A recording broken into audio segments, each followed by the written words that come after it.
BPSC 142 BPSC 142 वैश्वीकरण की दुनिया में भारत की विदेश नीति, इसका क्या है, चैप्टर नंबर 3 है, भारत की विदेश नीति के सिद्धांत एवं उद्देश्य। इसमें हमें क्या, इस चैप्टर नंबर 3 में क्या पढ़ना है, उद्देश्य, भारत की जो विदेश नीति है उसके क्या उद्देश्य हैं और उसके क्या सिद्धांत है। सिद्धांत की अगर मैं बताऊँ तो 2.3 ये भारतीय विदेश नीति के सिद्धांत क्या हैं, ये मैंने आपको बता दिया था। एग्जाम के पॉइंट ऑफ व्यू से ये भी इंपॉर्टेंट रहेगा। उसके बाद जो आज हमें देखना, क्या देखना है, भारतीय विदेश नीति के उद्देश्य क्या हैं, ठीक है, यानी जो भारत की विदेश नीति के हैं, क्या हमारे उद्देश्य कौन कौन से, भैया हम भारतीय विदेश नीति के जरिए क्या हासिल करना चाहते हैं और क्या पाना चाहते हैं, इसी को बोलते हैं उद्देश्य, यानी हमारे टारगेट क्या हैं, किन चीज़ों को हम प्राप्त करना चाहते हैं विदेश नीति के द्वारा। तो 3.3 क्या रहेगा आपके लिए मोस्ट इंपॉर्टेंट होने वाला है, भारतीय विदेश नीति के उद्देश्य, और एग्जाम के पॉइंट ऑफ व्यू से इंपॉर्टेंट ही रहने वाला है, ठीक है, पूछा जा सकता है। और 20 नंबर के लिए ये दोनों, चाहे आप सिद्धांत वाला जो मैंने आपको एक वीडियो में पढ़ा रखा है उसे आप जाकर के देख सकते हैं, या 3.3 की बात करूँ जो भारतीय विदेश नीति के उद्देश्य हैं,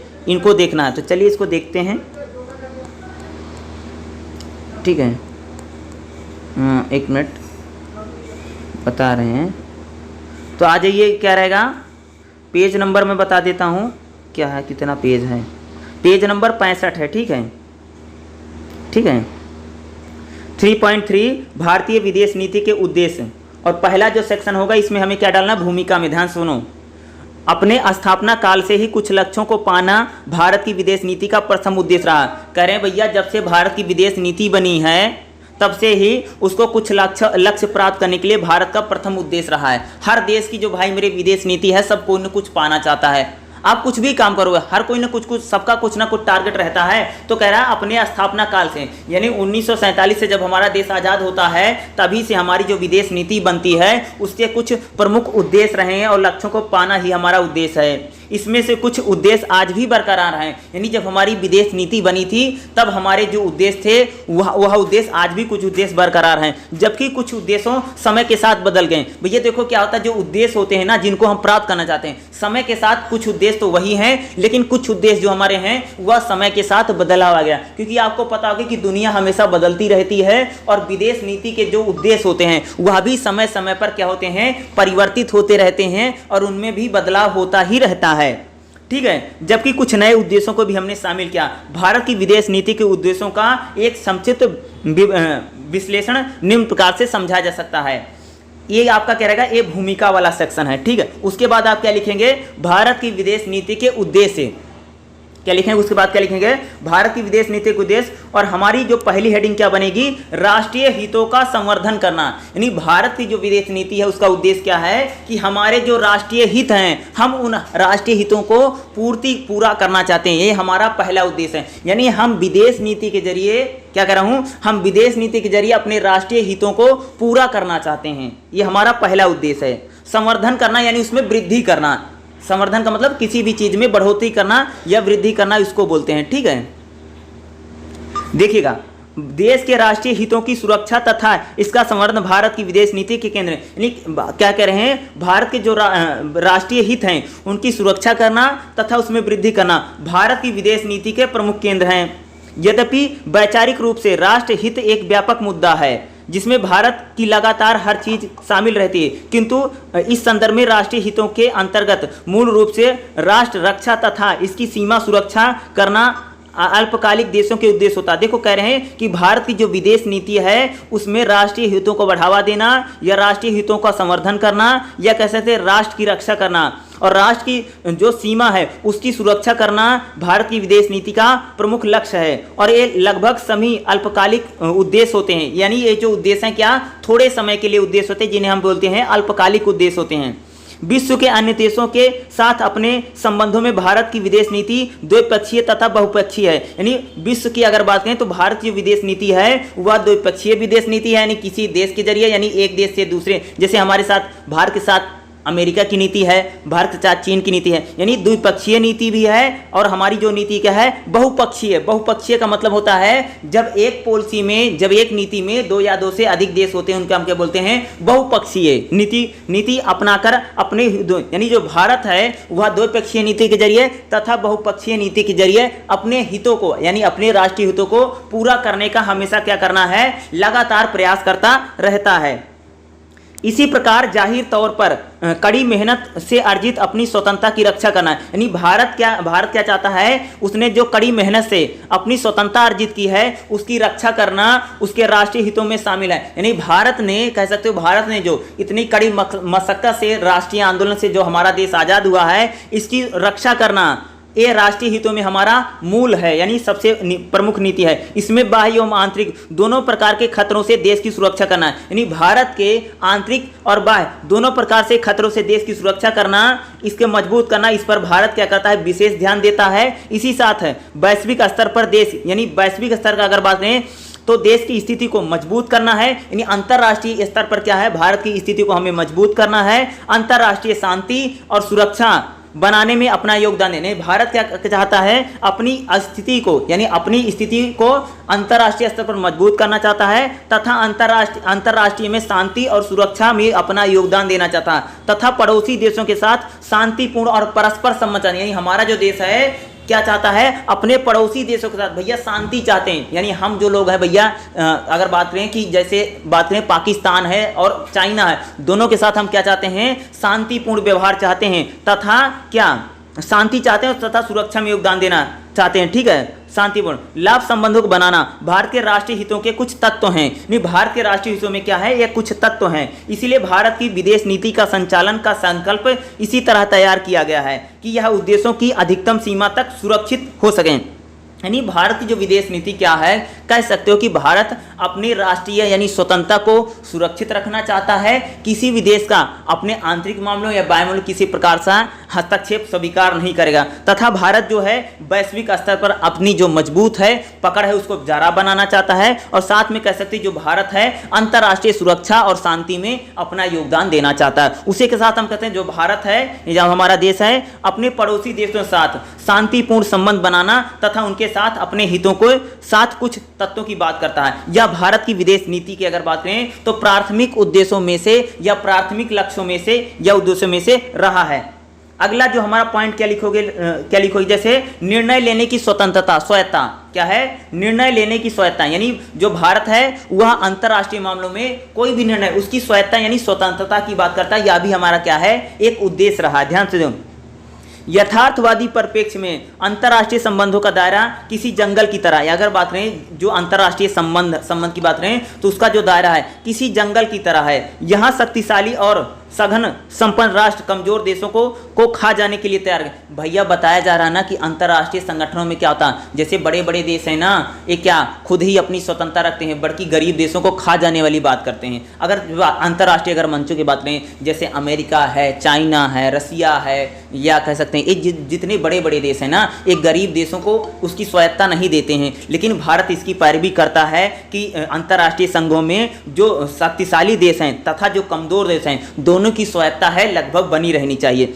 जब भारत आजाद हुआ तो शीत युद्ध के खतरे के साथ, यानी जब हमारा देश आजाद था उस टाइम क्या चलता, शीत युद्ध चल रहा। शीत युद्ध के खतरे के साथ अंतर्राष्ट्रीय परिदृश्य बेहद खराब था। यानी जब हमारा देश आजाद हुआ ना 1947 में तो क्या चल रहा था, कोल्ड वार, शीत युद्ध चल रहा था और उस समय अंतर्राष्ट्रीय स्थिति बहुत खराब थी।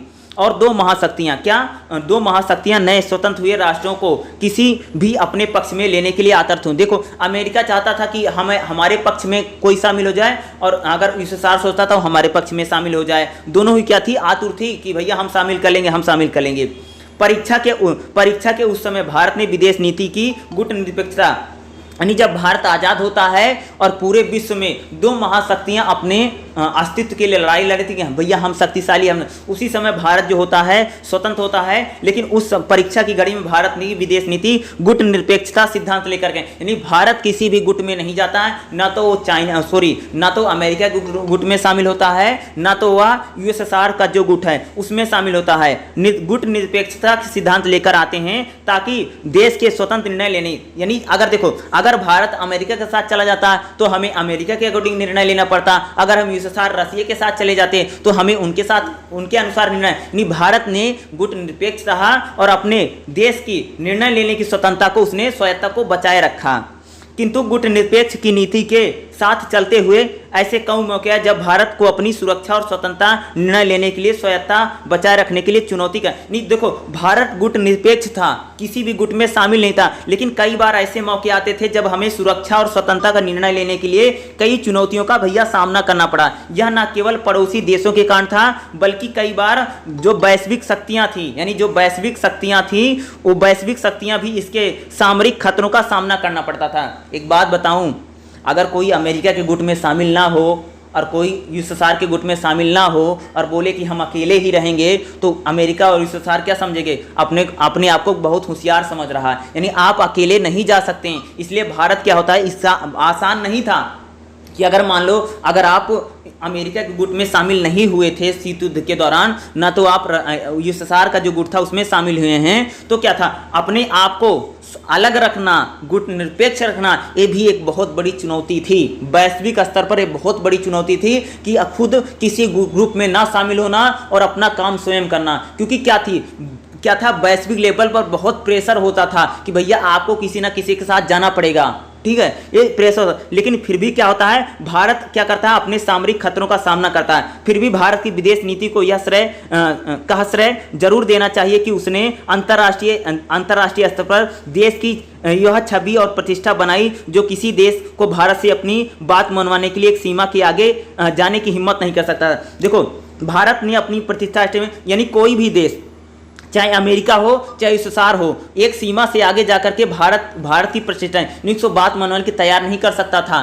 देखो, एक हद तक तो भारत जो है अमेरिका की और यूएसएसआर की बात मान लेता था, लेकिन उससे ज़्यादा वो नहीं मानता था, क्योंकि हम क्या थे, किसी भी ग्रुप में या किसी ग्रुप में शामिल नहीं थे। यानी भारत ने अपनी स्वायत्तता को, क्या कह सकते हो, इंडिया ने अपनी स्वायत्तता को बचाए रखा। यद्यपि भारत की स्वतंत्रता का निर्णय लेने की स्वायत्तता आज भी मौजूद है। यानी अगर हम बात करें, आज भी हमारा जो देश है उसके निर्णय लेने की जो स्वायत्तता है, यानी जो स्वतंत्रता है, आज भी मौजूद है, क्योंकि आज भी हम क्या है, गुट निरपेक्ष हैं। किंतु भारतीय विदेश नीति ने वास्तव में ऐसे सभी खतरों को मजबूती से दूर किया है जो विभिन्न रूपों में कड़ी मेहनत से किए। यानी भारत की विदेश नीति ने खुद को स्वतंत्र रखने में, अपनी स्वायत्तता को बरकरार रखने में और अपने स्वतंत्र निर्णय लेने के लिए उसने क्या किया है, बहुत सारी और कड़ी मेहनत की है। यही वजह है कि समकालीन दौर में जब वैश्विक स्तर पर तमाम अनिश्चितताएं के बीच बड़ी मछलियां हमेशा कमजोर राष्ट्रों के, देखो क्या होता, जैसे मान लो अमेरिका भारत के ग्रुप में शामिल हो जाता, भारत अमेरिका ग्रुप में चले जाता, तो क्या था, रसिया कैसे, अमेरिका क्या करता, हम लोगों का शोषण करता,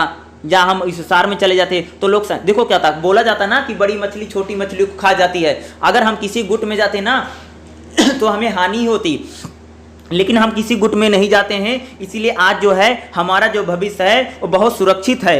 एशिया और अफ्रीका के कई देश अब अपनी सुरक्षा और स्वायत्तता सुनिश्चित रखने के लिए दृष्टि से भारत से मदद की उम्मीद करते हैं। आज भी अगर हम भारत की बात करें तो अभी देखो युद्ध चल रहा ना, वो क्या बोलते हैं, रूस में और उनमें जो चल रहा था ना, तो क्या रहा था, तो बहुत सारे लोग भारत से मदद, देखो क्या बोल रहे हैं, देखो अगर आप शीत युद्ध के समय, अगर भाई जब शीत युद्ध चल रहा था, अगर आप अमेरिका में साथ चले जाते तो अमेरिका बहुत बड़ा गुट था, एक प्रकार से बड़ी मछली, वही बोला बड़ी मछली, हमारी स्वायत्तता नहीं रह जाती, कभी भी हमारी इंडिपेंडेंसी नहीं, हम कभी भी स्वतंत्र निर्णय नहीं ले पाते। लेकिन जब हम किसी भी गुट में शामिल नहीं होते हैं तो हम स्वतंत्र लेने के लिए प्रतिबद्ध थे, लेकिन खुद को गुट निरपेक्ष रखना एक बहुत बड़ी चुनौती की बात थी, जिसको भारत स्वयं रख सका और अपने आज भी स्वतंत्र निर्णय लेता है। और तमाम देश जो है वह भारत से उम्मीद करते हैं कि वह उनकी स्वायत्तता और सुरक्षा को भी भारत हमेशा प्रयास करेगा। तो आप जिसमें जो रहे, हम इसमें क्या रहेगा, स्वतंत्र निर्णय लेने की स्वतंत्रता, यानी भारत का जो अगला उद्देश्य क्या है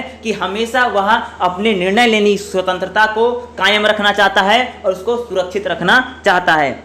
अगली जो हमारी हेडिंग रहेगी क्या है, विदेश नीति के आर्थिक मुद्दे।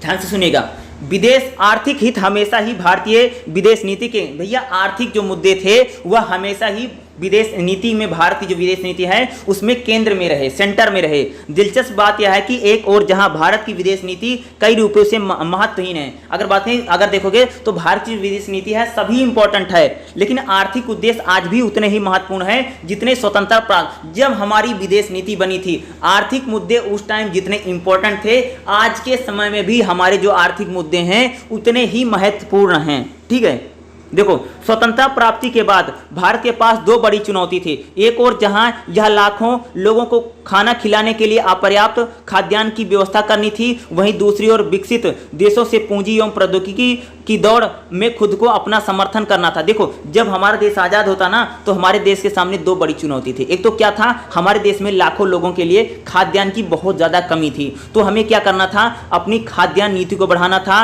हमें विकास करना। दूसरी ओर क्या था, हमारे देश में प्रौद्योगिकी नहीं थी, हमारे देश में टेक्नोलॉजी नहीं, और हमें जो दूसरे देश थे, जो विदेश थे, उनसे भी हमें समर्थन लेना था, यानी उनसे हमें टेक्नोलॉजी लेनी थी, वो भी हमारे लिए बहुत जरूरी थे, ताकि देश के आर्थिक विकास को किया जा सके, ताकि हमारा जो देश है उसका क्या हो सके भाई मेरे, आर्थिक विकास हो सके, या जो उसकी समृद्धि को पथ पर अग्रसर हो सके। इसी प्रकार तब यह सुरक्षा एवं आर्थिक स्तरों पर दोहरी चुनौती से घिरा हुआ था। यानी जब भारत देश हमारा आज़ाद होता है तो हमारे देश में क्या है, खाद्यान्न की कमी है, खाने पीने की बहुत समस्या है, ठीक है, हमें अनाज भी दूसरे देशों से लाना पड़ता था कई बार, ठीक है। इसीलिए आपने देखा कि हमारे यहाँ पर हरित क्रांति होती है, और जहाँ पर शुरुआत में हरित क्रांति में क्या होता है, खाद्यान्न फसलों पर बहुत ज़्यादा ध्यान दिया जाता है। दूसरी ओर क्या था, हमारे यहाँ पर बहुत ज़्यादा टेक्नोलॉजी नहीं थी। तो दो बड़ी समस्या थी, और पूरे विश्व के साथ हमें समन्वय करके इन समस्याओं को दूर करने का प्रयास था, ठीक है।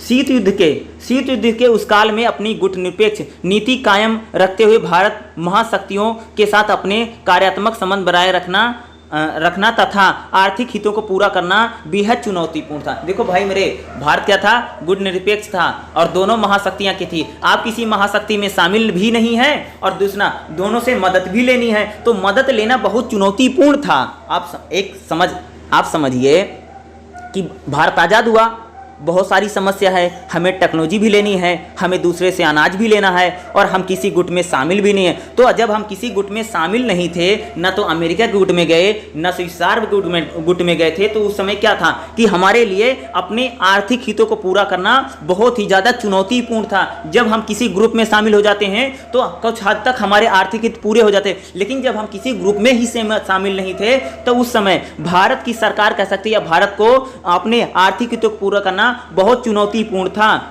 उस परिदृश्य में भारत की विदेश नीति ने देश के निर्णय लेने की स्वायत्तता का समझौता किए बिना अधिक से अधिक देशों में, विशेषकर अमेरिका से पर्याप्त मात्रा में गेहूं की आपूर्ति की व्यवस्था करने के लिए बेहद विवेकीपूर्ण और दूरदर्शी तरीका अपनाया था। आपको पता होगा ना कि हमारे देश में अमेरिका से गेहूं आता था।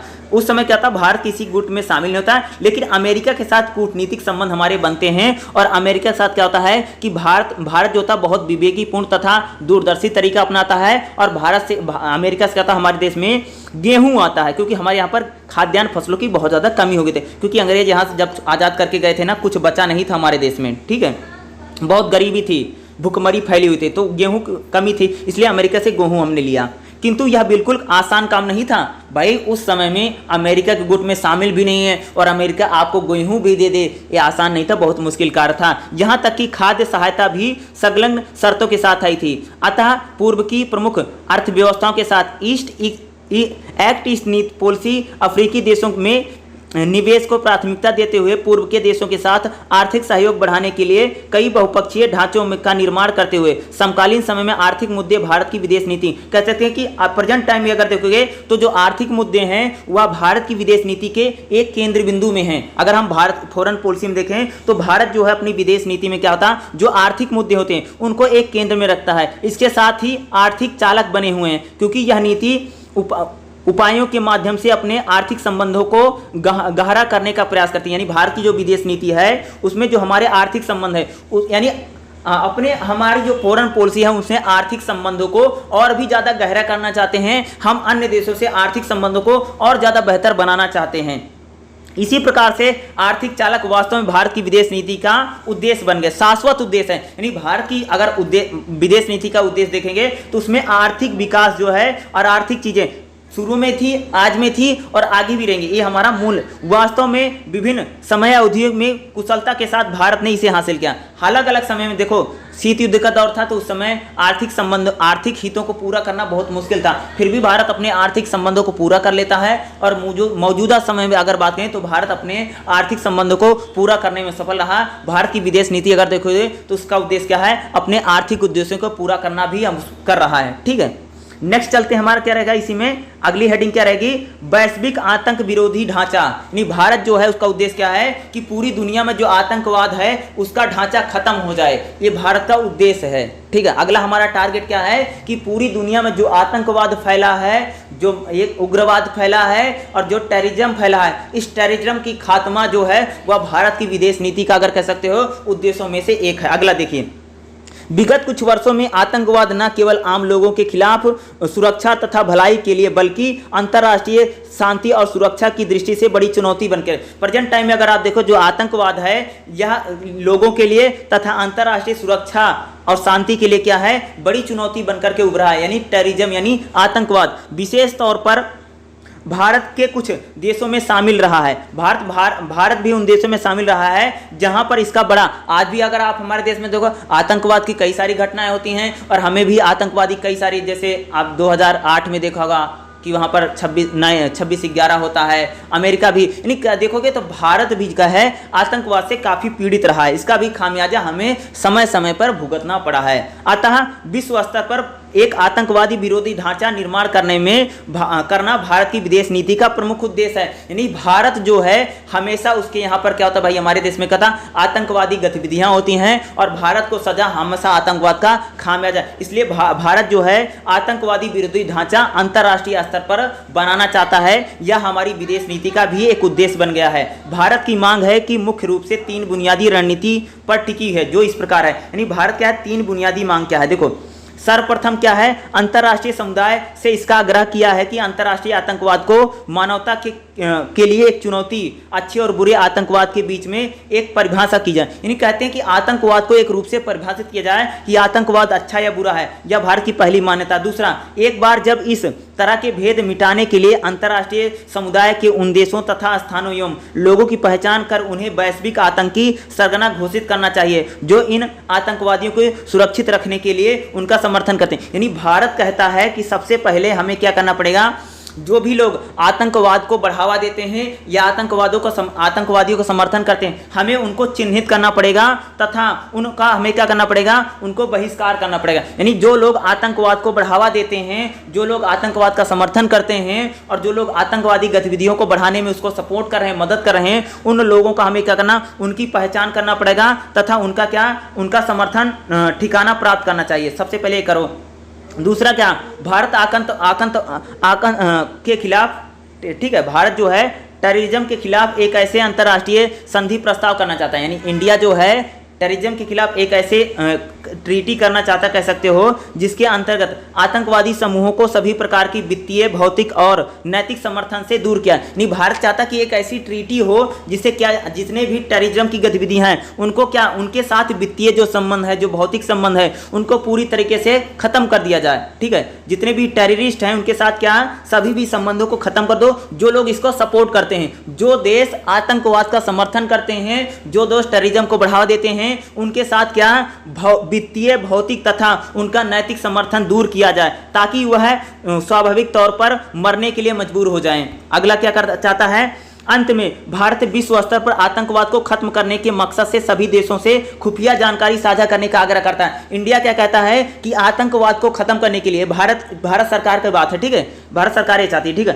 अंत में कह सकते हो कि भारत विश्व स्तर पर आतंकवाद का खात्मा करने के लिए या उसको खत्म करने के लिए सभी देशों को कहता है कि आपस में जो हमें क्या करनी चाहिए, जितनी भी खुफिया जानकारी होती है, जितनी भी भाई गुप्त जानकारी होती है, आपस में हमें साझा करने की आग्रह करता है इंडिया, ताकि अलग अलग देशों में आपसी सहयोग से आतंकवादी विरोधी अभियान को चलाया जाए। यानी भारत कहता है कि सभी राष्ट्रों को एक साथ आना पड़ेगा और सभी राष्ट्र एक दूसरे के साथ जितनी भी इंटेलिजेंस जानकारी है वो लोग साझा करें ताकि पूरी दुनिया आतंकवाद के खिलाफ लड़ सके और इस हम आतंकवाद को खत्म कर सकें। ठीक है, ये भारत की नीति है।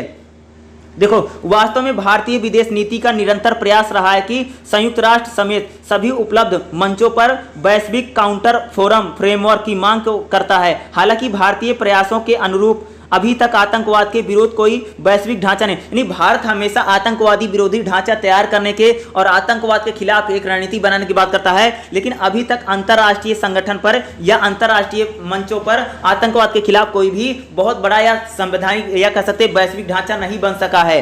किंतु इस तथ्य से नकारा नहीं जा सकता है या हम इसको मना नहीं कर सकते भाई कि विश्व समुदाय में निश्चित रूप से अंतर्राष्ट्रीय आतंकवादी गंभीर जोखिम के प्रति जागरूकता, यानी भारत अभी देखो, भारत हमेशा प्रयास करता है हमारे देश कि आतंकवाद के खिलाफ एक कड़ी और मजबूत नीति बने और आतंकवाद को खात्मा करने के लिए सभी देश एकजुट आए और आतंकवाद को समाप्त किया जाए। लेकिन अभी तक कोई बहुत बड़ा ढांचा नहीं बना, लेकिन कह सकते हो कि इसके प्रति आतंकवाद के खिलाफ पूरे विश्व में जागरूकता आई है। इससे पहले कि बहुत देर हो जाए, संभव है कि इस विषय में हमें जल्द ही निर्णय लेने चाहिए। अगले जो बात रहेंगे, अगला जो हमारा क्या है, न्याय संगत पर्यावरण सुरक्षा तंत्र, यानी भारत का अगला उद्देश्य क्या है कि इन्वायरमेंट को लेकर के न्याय संगत बात की जाए। जलवायु परिवर्तन, क्लाइमेट चेंज, हमेशा प्रधानमंत्री इस चीज की बात करते हैं, इसकी बात करेंगे, ठीक है। संरक्षण तंत्र की बात करें। अब हम देखो, भारत की जो विदेश नीति है वह इन्वायरमेंट पर क्या कहती है, पर्यावरण पर हम क्या चाहते हैं। देखो सिंपल सी बात क्या है कि जैसे अमेरिका है, चाइना है, या हम यूरोप के देशों की बात करें, इन लोगों ने तो भाई मेरे विकास कर लिया है। क्या कर लिया है? इन लोगों ने विकास कर लिया है और इन्होंने क्या कर लिया, पर्यावरण का अंधाधुंध दोहन किया है। लेकिन जब भारत जैसे विकासशील देश अपना विकास करते हैं तो ये लोग आरोप लगाते थे कि आप लोग प्रदूषण हैं। तो यही भारत जो है वह पर्यावरण को न्याय संगत करना है, यानी इन्वायरमेंट के इशू पर भारत की नीति क्या है और भारत क्या चाहता है, इसको ध्यान से सुनिएगा। देखो वर्तमान समय में पर्यावरण की सुरक्षा सभी देशों के लिए एक सामूहिक चुनौती बनकर, प्रेजेंट टाइम में अगर बात करेंगे ना, पूरी दुनिया में ना पर्यावरण की जो समस्या है सबके सामने एक बड़ी चुनौती बनकर के भैया उभरी है। पिछली शताब्दियों में ना समझी बरे, क्योंकि पिछली जैसे होता लड़के क्या होता, पिछली शताब्दियों में क्या हमने बहुत सारी गलतियां की हैं, विनाशकारी साबित हुई हैं। यानी पिछले शताब्दियों में हमने क्या किया, पर्यावरण का अंधाधुंध दोहन किया है तो उसके विनाशकारी साबित हुए। विकास के प्रयासों ने पर्यावरण के प्राकृतिक रक्षा तंत्र को जर्जर, यानी जो प्रकृति का जो रक्षा तंत्र है वो पूरी तरह भैया जर्जर यानी कमजोर हो चुका है।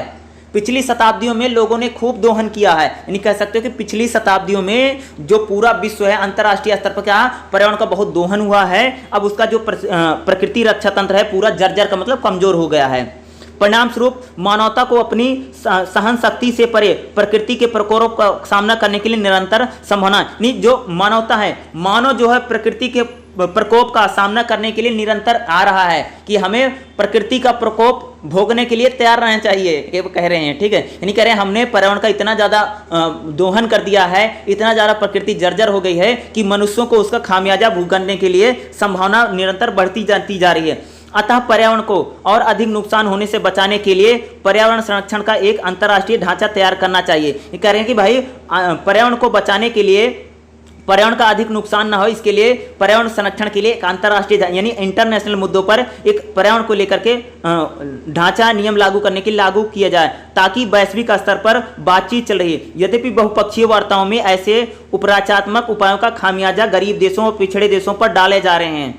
भारत की विदेश नीति निरंतर प्रयास में है कि पर्यावरण संरक्षण का यह ढांचा इस प्रकार बनाया जा सके जिसके सबके लिए, नहीं कैसे भारत ये प्रयास करता है जो इन्वायरमेंट को लेकर के जो नियम बने, जो कानून बने वो सबके लिए बराबर बने। ये नहीं अमेरिका और चाइना के लिए अलग बन रहा है और भारत पाकिस्तान और अन्य लोगों के लिए अलग बन रहा है, ऐसा नहीं बने कि भैया गरीब देशों के लिए, अमीर देशों के लिए अगर पर्यावरण को लेकर के अगर कोई नीति बनती है इंटरनेशनल में तो सबके लिए बराबर बने। ऐसा नहीं है कि कुछ के लिए अलग बन रही, कुछ के लिए अलग बन रही, ठीक है, ऐसा नहीं करना है। यानी इसी बात की बात करता है। यही कह रहे हैं कि भारत की विदेश नीति निरंतर इस प्रयास में है कि पर्यावरण संरक्षण का ढांचा इस प्रकार बनाया जाए ताकि सबके लिए समान हो। यानी पर्यावरण का ढांचा तो बनाओ, एक तो भारत कहता है कि पर्यावरण को बचाने के लिए नीति बने, नियम बने, कानून बने, लेकिन सबके लिए समान बने। विकसित देशों पर्यावरण संरक्षण में अधिक जिम्मेदारी साझा, यानी कैसे जो विकसित देश है ना वह पर्यावरण को सिक्योर करने के लिए, सुरक्षा करने के लिए अधिक जिम्मेदारी उनको लेनी चाहिए क्योंकि उन्होंने सबसे ज्यादा दोहन किया है। ये कह रहे हैं कि जितने विकसित देश हैं उनको पर्यावरण बचाने में अधिक जिम्मेदारी लेनी चाहिए, ठीक है। आप देखो यह समान तुरंत विभेद उत्तरदायित्व का सिद्धांत है के रूप में जाना जाता है, जिसका अर्थ है कि पर्यावरण का संरक्षण सभी की समान जिम्मेदारी, यानी कहते पर्यावरण का जो संरक्षण है सबकी समान जिम्मेदारी है, किंतु उन्होंने अपने विकास के लिए पर्यावरण को नुकसान पहुंचाया है तो उन्हें क्या करें। भारत कहता है कि जिसने भाई मेरे पर्यावरण को अधिक नुकसान पहुंचाया है उसको अधिक जिम्मेदारी लेनी ही चाहिए। जैसे अमेरिका है, चाइना है, ठीक है, रसिया है, जर्मनी है, फ्रांस है, इन लोगों ने क्या है पर्यावरण का बहुत दोहन किया है। ठीक है, औद्योगिक क्रांति उन्होंने बहुत पहले कर दी थी। तो भारत कहता है कि जिसने पर्यावरण को अधिक नुकसान पहुंचाया है उसको अधिक जिम्मेदारी लेनी चाहिए, भारत कहता है, ठीक है। पर्यावरण को बचाने की दलील देकर के देशों के विकास में पर्यावरण को बचाने को लेकर के, अगर देखो अब क्या होता है कि जैसे विकसित राष्ट्र है, ठीक है, जब वो थोड़ा सा विकास करता है ना तो दूसरे देश चिल्लाने लग जाएंगे, अरे पर्यावरण खराब हो रहा, पर्यावरण खराब हो रहा, प्रदूषण बढ़ गया है, तापमान गर्म हो रहा है, चिल्लाने लग जाएंगे, ठीक है। यानी कह रहे हैं कि जैसे अमेरिका है, चाइना है,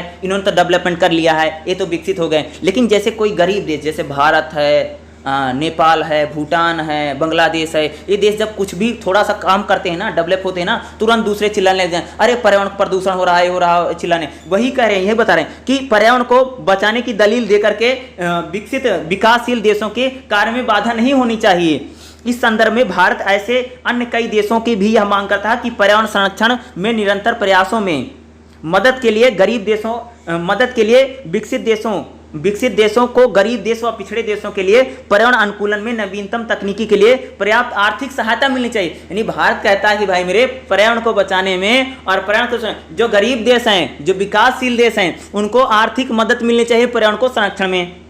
हालांकि भारत की विदेश नीति पर्यावरण संरक्षण के मुद्दे पर वैश्विक वार्ता को न्याय संगत, यानी भारत की जो विदेश नीति है, नीति जो पर्यावरण की संरक्षण की बात करें तो उसको न्याय संगत तथा निष्पक्ष बनाने पर काफी हद तक सफल रही है। यानी भारत जो है एक तो न्याय संगत बनाना है, ठीक है, जो पर्यावरण को लेकर के उसको न्याय संगत तथा उसको निष्पक्ष बनाने की काफी हद तक सफल रही है। फिर भी यह अभी तक कई सुधारों की आवश्यकता है, यानी इसमें भी अभी कई सारे सुधारों की आवश्यकता है, ताकि गरीब और पिछड़े देशों को पर्यावरण की सुरक्षा की दिशा में विश्व के साथ कदम से कदम मिलाकर के चलने का खामियाजा भुगतना ना पड़े, ठीक है। और उन्हें इसके लिए पर्याप्त मुआवजा भी, यानी कहते हैं भैया की जो करना है कि जो गरीब देश है उनको थोड़ा बहुत मुआवजा तो दे दो, तभी तो पर्यावरण को बचाएंगे। अब तुमने तो विकास कर लिया है, लेकिन अब वो दूसरा विकास करता, चिल्लाने लग जाते हो, खुद यही हो रहा है इंटरनेशनल में, ठीक है। अगला जो देखो क्या है, अगला हमारा क्या उद्देश्य है, गैर विभेदपूर्ण प्रौद्योगिकी हस्तांतरण व्यवस्था। यानी भैया जितनी टेक्नोलॉजी है, जितना एक टेक्नोलॉजी कंप्यूटर पर चल रहा है, जितनी चाहे डिफेंस की हो, चाहे किसी भी सेक्टर की अगर टेक्नोलॉजी है, प्रौद्योगिकी है, तो उसका हस्तांतरण भेदभाव के जरिए नहीं करना है कि अमेरिका, चाइना और श्रीलंका, अमेरिका और चाइना और यूरोप के देशों को, अमीर देशों को तो टेक्नोलॉजी मिल जा रही है, गरीब को मिल ही नहीं रही है। इसके लिए भी हमारा उद्देश्य है, यानी अंतर्राष्ट्रीय स्तर पर, यानी भारत की विदेश नीति कहती है कि जितनी भी टेक्नोलॉजी है, जितनी भी प्रौद्योगिकी है, उसका बिना भेदभाव के तहत उसका हस्तांतरण होना चाहिए, सभी को समान रूप से बटे, असमानता नहीं होनी चाहिए। इसकी बात क्या है भाई, ये भी भारत की विदेश नीति है। अगला पॉइंट ये रहेगा, ध्यान, ठीक है, सुनिए, प्रौद्योगिकी यानी टेक्नोलॉजी ट्रांसफर या हस्तांतरण व्यवस्था में गैर भेदभावपूर्ण रवैया विकसित कर पाना भारत की विदेश नीति का प्रमुख उद्देश्य है। यानी भारत कहता है कि ये कह रहा है कि भाई जो प्रौद्योगिकी है, यानी जो टेक्नोलॉजी है, अगर उसका बंटवारा हो रहा है या उसको किसी को मिल रही है तो उसमें भेदभाव ना किया जाए, ठीक है। परमाणु अप्रसार संधि एनपीटी, यानी जिसको हम क्या बोलते हैं, परमाणु अप्रसार संधि अस्तित्व में आने के बाद से भारत ने खुद को ऐसे दुर्भाग्यपूर्ण रवैये से घिरा पाया है, इसके विरुद्ध इसका स्वर मुखर रहा है। भारत का मानना है एनपीटी युवा हथियार नियंत्रण के लिए पश्चिमी देशों द्वारा लाए गए ऐसे अन्य सभी साधन मूल रूप से विकसित देशों द्वारा अपनी शक्ति का संरक्षण है। नहीं कहते कि जो विकसित देश हैं तो उन्होंने दुनिया भर के काम कर लिए हैं, अब गरीब देशों को करने नहीं दे रहे हैं, विकासशील देशों को, तो वही कहता है। देखो वास्तव में विगत कुछ वर्षों में अंतर्राष्ट्रीय संबंधों में गति ऐसी रही है कि भारत इस तरह के ढांचों में अंतर्निहित भेदभाव प्रकृति को पाया है और उसे समझते हुए सामरिक, पारिस्थितिक और तकनीकी हस्तांतरण की किसी भी व्यवस्था पर हस्ताक्षर करना उसे अपने अनुकूल, यानी भारत जो कहता है कि ये कह रहा है भैया कि अगर कोई भी टेक्नोलॉजी दी जा रही है, किसी को मिल रही है, तो उसमें किसी प्रकार का भेदभाव ना हो। दूसरा कह सकते हैं जो तकनीकी का हस्तांतरण हो रहा है, हस्तांतरण भी किसी भी व्यवस्था पर हस्ताक्षर करना तो उसे अनुकूल नहीं मानता है। यानी जो टेक्नोलॉजी एक देश से दूसरे देश से जा रही है या एक देश के दूसरे मिल रही है या हो रही है, उसमें भी किसी प्रकार का भेदभाव नहीं होना चाहिए। सभी को जो टेक्नोलॉजी है, जो प्रौद्योगिकी जो मिली, सभी को समान मिले, कोई भेदभाव ना हो। इस संदर्भ में भारत के समक्ष मूल रूप से समस्या रही कि संयुक्त राष्ट्र सुरक्षा परिषद में चीन को अस्थायी सदस्यता प्राप्त है तथा 5 परमाणु शक्तियों के एक होने के कारण चीन को भारत से अलग एक प्रौद्योगिकी हस्तांतरण का एक खास व्यवस्था में हिस्सा लेने का मौका मिलता है। हालांकि जब भी ऐसी किसी संधि पर हस्ताक्षर करने की बात आती है तो भारत अपने पड़ोसी देशों के साथ माहौल का हवाला देते हुए यह कहकर उन पर हस्ताक्षर करने से इनकार कर देता है जब उसके निकटतम पड़ोसी के पास ऐसी तकनीकी उपलब्ध है तो भारत को ऐसी किसी संधि पर हस्ताक्षर करना मान्य नहीं हो सकता। इसीलिए लंबे समय से भारत की विदेश नीति का उद्देश्य प्रौद्योगिकी हस्तांतरण व्यवस्था को भेदभाव रहित बनाना है ताकि दुनिया के किसी भी देश को मानवता के हित में उन्नत प्रौद्योगिकी तक पहुंचने बन सके। देखो क्या करें, ये कहा जा रहा है कि अगर मान लो कि एक बात होती कि भैया कि अगर तुम भारत से कहा जाता ना तुम ना परमाणु अप्रसार संधि पर साइन कर दो कि तुम परमाणु बम नहीं बनाओगे, संधि कर दो। भारत कहता है तो हम तो साइन तो कर देंगे लेकिन पाकिस्तान साइन नहीं करेगा, ऐसा कैसे चलेगा। तो वही कह रहा है, यानी इंडिया कहता है, इंडिया यानी अंतरराष्ट्रीय स्तर पर होता है कि हो रहा भाई कि परमाणु को लेकर के बात हो रही है कि यह परमाणु अप्रसार संधि पर है कि भारत उस पर साइन नहीं करा, तो भारत कहता है कि सभी राष्ट्र साइन करें तभी तो हम करेंगे, यानी इसमें किसी प्रकार का भेदभाव ना हो। मान लो कि इंडिया ने साइन कर दिया, पाकिस्तान बम बनाए जा रहा है, किसी दिन फोड़ देगा, तो ऐसा नहीं होनी चाहिए। अगर उसी प्रकार से अगर भारत ने साइन कर दिया तो चीन भी साइन करे। अब भाई भारत अकेले साइन कर देगा तो क्या होगा, खामियाजा भुगतना पड़ेगा हमें ना। तो इंडिया कहता है कि हमें जो प्रौद्योगिकी है, अगर मानव हित के लिए हमें प्रौद्योगिकी के स्तर पर पहुंचना है तो उसके लिए सभी का साइन जरूरी है, उसमें किसी प्रकार का भेदभाव ना हो। दूसरा, अगर कोई भी टेक्नोलॉजी किसी को दी जाती है तो उसमें भी किसी प्रकार का भेदभाव ना किया जाए। इस बात को क्या इंडिया का उद्देश्य में से हम काफ कह सकते हैं। दूसरा हमारी क्या है, प्रवासी और नरम शक्ति। क्या हम प्रवासियों के लिए क्या कहते हैं, देखो क्योंकि एक देश से दूसरे देश में बहुत ज़्यादा प्रवासी होते हैं, शरणार्थी होते हैं। प्रवासियों और शरणार्थियों को लेकर के भारत का पॉलिसी क्या है और भारत की विदेश नीति में इसको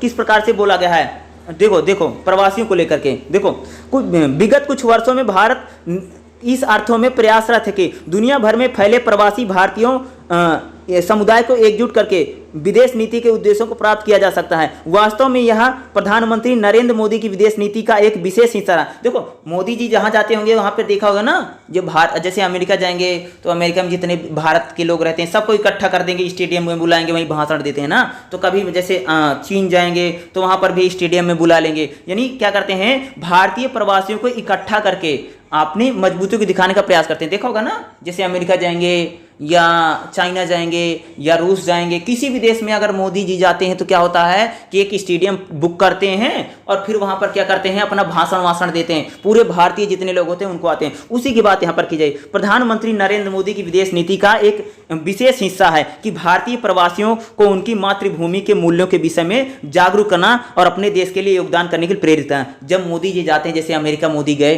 ठीक है, सबको बुलाया, इकट्ठा किया और भारत के बारे में बताया, भारत में ऐसा हो रहा, भारत में वैसा हो रहा, तो उन लोगों से कहते हैं कि भाई तुम इंडिया में जाकर के निवेश करो, इंडिया में जाकर काम, यानी एक प्रकार से कैसे हो, भारत की विदेश नीति में क्या है, हम प्रवासियों को अपने देश में आकर्षित करने की बात करते हैं ताकि हमारे जो विदेशी लोग हैं, जो यहाँ के लोग हैं, विदेश में रहते हैं, डॉलर कमा रहा है, वह कुछ भारत में योगदान भी करें, तथा हम उन लोगों को अपने देश से कनेक्ट करने की बात करते हैं ताकि वो लोग भी अपनी सभ्यता संस्कृति और झुकें। इसको भी उनको अपनी मातृभूमि के मूल्यों के विषय में जागरूक करके उन्हें अपने देश में योगदान के लिए प्रेरित किया जाता है। दिलचस्प बात है कि नरेंद्र मोदी की विदेश यात्रा के कार्यक्रम में प्रवासी भारतीयों के साथ उनकी बातचीत एक सत्र अवश्य शामिल होता है। अरे मोदी जी जहाँ जाते हैं एक मीटिंग तो जरूर, क्या होंगे, बड़े स्टेडियम में बुलाएंगे, वहाँ पर लोगों को बुलाते हैं, होता है ना, टीवी में देखा होगा, शुरू में जाते तो बहुत करते थे, देखा होगा आप सबने ना।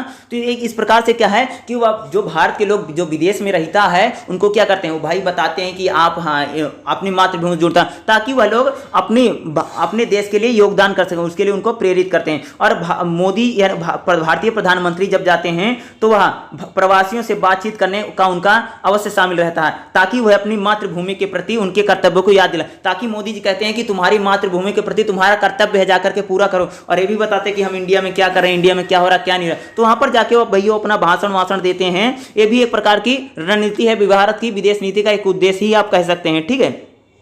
साथ ही भारत सरकार विश्व मंच पर देशों की हथियारों और हाथियों और सपेरों की भूमि से आने वाले एक ऐसे सॉफ्ट पावर की छवि के साथ स्थापित करना चाहती जो हर प्रकार के वातावरण में उन्नत करके शानदार भारत ये भी बताना चाहता है, बोला नहीं जाता भारत को सपेरों का मदारियों का देश बोला जाता है, वो बताना चाहता है कि जो भारत है वह सपेरों मदारियों का देश नहीं है बल्कि टेक्नोलॉजी का देश है, पावर का देश है। यानी हमारे यहाँ पर भी भैया विकास हो रहा, हम ऐसे नहीं कि पिछड़े हुए हैं, क्योंकि वो अंग्रेजों ने वो बता दिया था ना, वो क्या बोलते हैं, उन लोगों ने बता दिया था इस सभ्यता बहुत खराब है, सपेरे मदारी हैं, सब लोग ऐसे हैं ना, तो इतिहासकारों ने जो बता दिया ना, तो उसका खामियाजा भुगतना पड़ता है। तो एक भारत की विदेश नीति ये भी है कि हम हमारे जो लोग प्रवासी हैं उनको हम अपनी मातृभूमि के प्रति याद दिलाते हैं ताकि वह अपने कर्तव्य निभाएं। दूसरा, इस प्रकार से हमारी सरकार ये भी चाहती है कि हम ये भी बताना चाहते हैं कि आज जो हमारा देश है वह बहुत आगे बढ़ रहा है, बहुत तरक्की कर रहे हैं। आज हमारा देश सपेरों और मदारी वाला देश नहीं रह गया, जैसे बोला नहीं जाता था, वो मैंने बताया था, वो जितने भी विदेशी इतिहासकार थे उपनिवेश सब ने बता दिया था यहाँ पर कुछ नहीं है, सभ्यता नहीं है, तो अविकसित लोग हैं,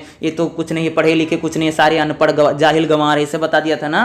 तो उसको बताया जाता है भाई कि हम ऐसे नहीं है, हमारे यहाँ भी कुछ विकास हो रहा है। ठीक है, आगे देखो विश्व मंच पर 25 जून को अंतर्राष्ट्रीय योगा दिवस तथा 2 अक्टूबर को अंतर्राष्ट्रीय अहिंसा दिवस व विश्व शांति दिवस के रूप में स्वीकृति दिलाने के साथ भारत ने यह साफ कर दिया है कि उसने अपने सॉफ्ट पावर्स को अपनी विदेश नीति यानी सॉफ्ट पावर, यानी भारत क्या चाहता है, जैसे 25 जून को देखो हमारे देश में क्या होता है, ऋषि मुनि योगा करते थे ना, और अंतर्राष्ट्रीय योगा दिवस बन गया, तो भारत के लिए बहुत ज्यादा स्वाभिमान की बात है। दूसरा, 2 अक्टूबर को जो महात्मा गांधी उनकी जयंती पर अंतर्राष्ट्रीय अहिंसा दिवस या विश्व शांति दिवस को स्वीकृति मिली। इससे कह सकते हैं कि भारत की जो नीति है उसका जो पावर है, उसकी जो विल पावर, उसको हमें यहाँ पर दिखाई देता है, क्योंकि भाई अंतर्राष्ट्रीय स्तर पर हमने महात्मा गांधी को 2 अक्टूबर को उनको जन्मदिन को क्या कर दिया है, अंतर्राष्ट्रीय अहिंसा दिवस बना दिया। तथा जो हमारे ऋषि मुनि, जो हमारा देश का एक परंपरा रही योगा, ठीक है, योग ही होता है, बट आगे चल करके उन्होंने मात्रा लगा दिया, योगा बन गया। ठीक है, योग दिवस को जिस प्रकार से 21 जून को मनाया जाता है, ये भी कह सकते हो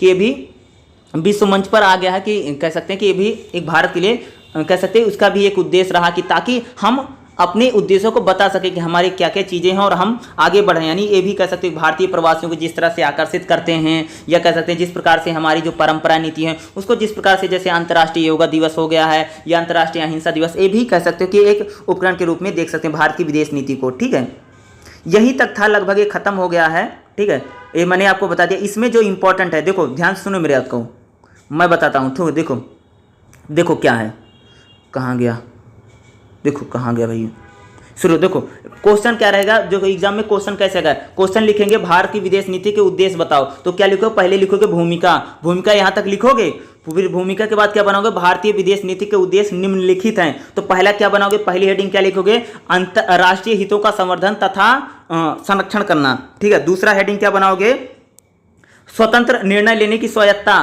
दूसरी हमारी हेडिंग बनेगी। ठीक है, तीसरी हेडिंग हमारी क्या बनेगी, विदेश नीति के आर्थिक मुद्दे, यानी हमारी विदेश नीति में भैया हमारा उद्देश्य क्या है कि हमारे आर्थिक मुद्दे।